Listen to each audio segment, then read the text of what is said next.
Today we're going to go ahead and do a Kharoset recipe, and I want you to go ahead and follow along if you would like. This is the way I go ahead and make my Kharoset for the Passover meal, the Seder.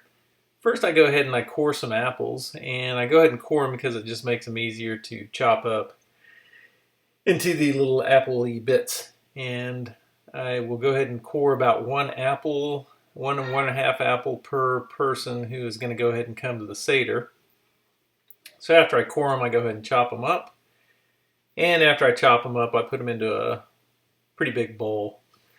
The stuff's pretty good, so if you want to make more of it just to eat for the week, sometimes I do that just because the stuff's kind of fun to eat.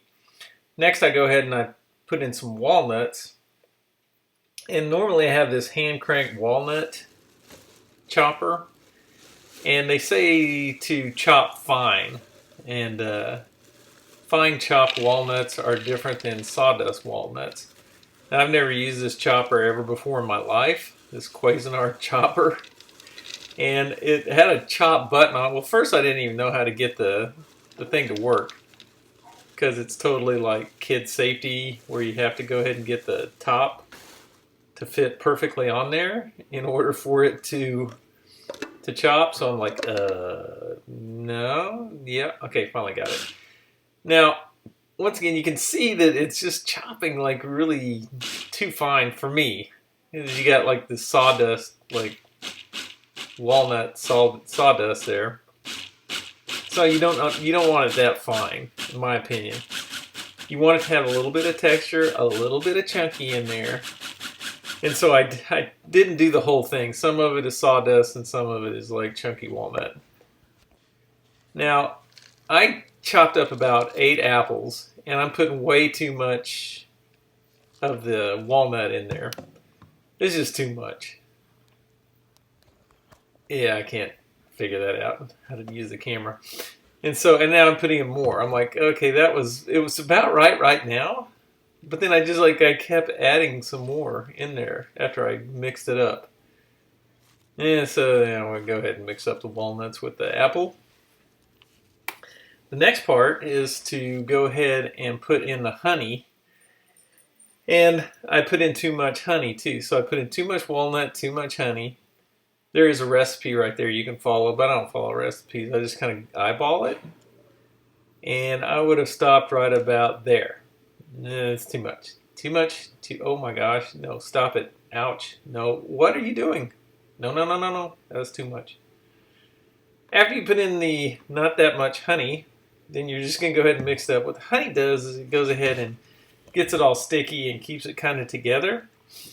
Because once again, this is supposed to represent the bricks and the mortar that the Egyptians, or that the Israelites had to go ahead and mix up in their slavery to the Egyptians. And this whole thing is a remembrance. That's the Seder meal is a remembrance, and what we're supposed to do is to remember the Jewish people and how they were freed from bondage and given a new land, and that Christ frees us from our sin.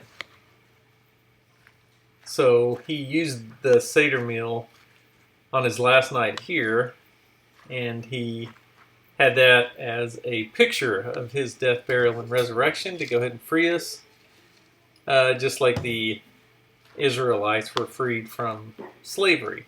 We're no longer slaves, even though we act like it most of the time. So the next thing that we go ahead and put in for the Kharoset is cinnamon. Now, once again, I put in way too much cinnamon too. And once again, this is proportional. I got 8 apples, and that was good right there. Stop. Too much. Okay.